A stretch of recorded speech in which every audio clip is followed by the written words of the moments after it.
ছয় দফা দাবি আদায়ের লক্ষ্যে ঊনকোটি জেলার মুখ্য স্বাস্থ্য আধিকারিকের নিকট ডেপুটেশন প্রদান করল ঊনকোটি জেলা কংগ্রেস কমিটি। শনিবার এই ডেপুটেশন প্রদানের নেতৃত্ব ছিলেন জেলা কংগ্রেসের সভাপতি মোহাম্মদ বদরুজ্জামান। এছাড়াও উপস্থিত ছিলেন প্রদেশ কংগ্রেস কমিটির সদস্য চন্দ্রশেখর সিনহা, ব্লক কংগ্রেস সভাপতি আশিস সেনগুপ্ত সহ ব্লক ও জেলা স্তরের অন্যান্য নেতৃত্বরা। মূলত ঊনকোটি জেলার স্বাস্থ্য ব্যবস্থার উন্নতির লক্ষ্যে জেলা ও মহকুমা স্বাস্থ্য হাসপাতালের পরিকাঠামো ও চিকিৎসা ব্যবস্থা উন্নয়নের লক্ষ্যে ৬ দফা দাবির ভিত্তিতে এই ডেপুটেশন প্রদান করে জেলা কংগ্রেস কমিটি।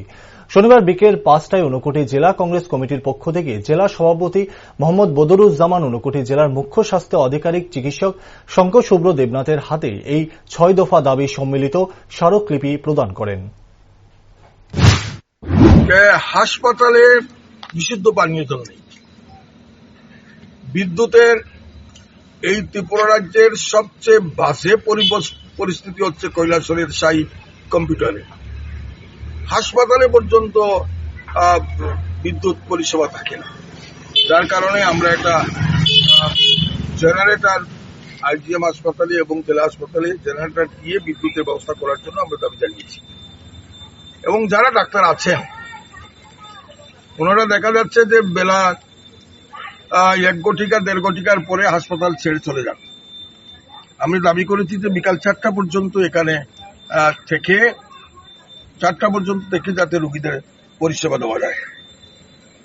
সেই সার্জিক্যাল পরিষেবা বহাল রাখতে হবে এবং জেলার অবিলম্বে আরেকজন অ্যানেস্থেটিস্ট নিয়োগ করতে হবে। এই দাবিটা, এই ধরনের ৬ দফা দাবি আমরা ওনার কাছে জানিয়েছি এবং উনি আমাদের আশ্বস্ত করেছেন উনি রাজ্য সরকারের ডিরেক্টর হেলথের কাছে পাঠাবেন এবং আপনাদের দাবিগুলা যাতে অবিলম্বে পূরণ করা হয় তার জন্য উনি উদ্যোগ গ্রহণ করবেন এই আশ্বাস।